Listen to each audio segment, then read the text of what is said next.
বললাম ওযুর সময় মিসওয়াক করা সুন্নত। রাসূল সাল্লাল্লাহু আলাইহি সাল্লাম এটিকে এত গুরুত্ব দিতেন যে ওফাতের আগে যখন অজ্ঞান অবস্থা থেকে একটু জ্ঞান আসছিল তখনই তিনি মিসওয়াক চাচ্ছিলেন। এখনকার মানুষ ওফাত কি জিনিস এটাই বুঝে না।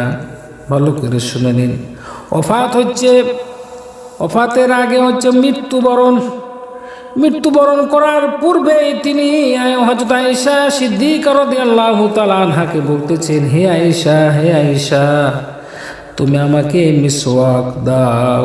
সুবহানাল্লাহ, তিনি মিসওয়াক চাচ্ছিলেন। 5 বার ওযুর সময় কেউ যদি নিয়মিত মিসওয়াক বা ব্রাশ করে তবে তার দাঁত ও মুখের রোগ অনেক অনেক কম হবে।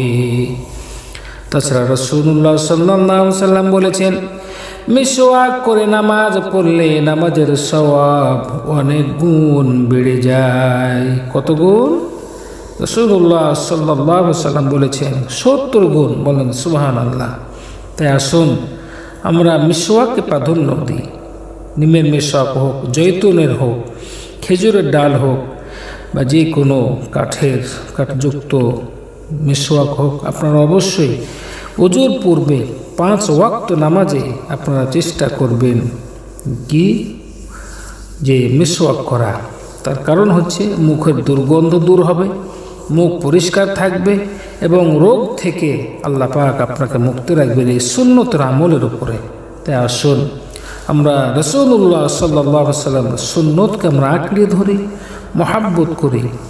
ভাই একটি কথা জেনে রাখুন যে সুন্নত কোনো ব্যক্তি যদি আল্লাহর সন্তুষ্টির জন্যে একটি সুন্নতকে দাঁতের মাড়ির মতো আঁকড়ে ধরে রাখতে পারে, আল্লাহ রাসূল বলেন তিনাকে 100 শহীদের মর্যাদা দেওয়া হবে। সুবহানাল্লাহ।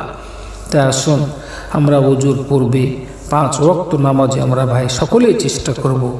ভাই ও বোনেরা সবাইকে বলছি আপনারা সবাই ওযুর আগে মিসওয়াক করবেন।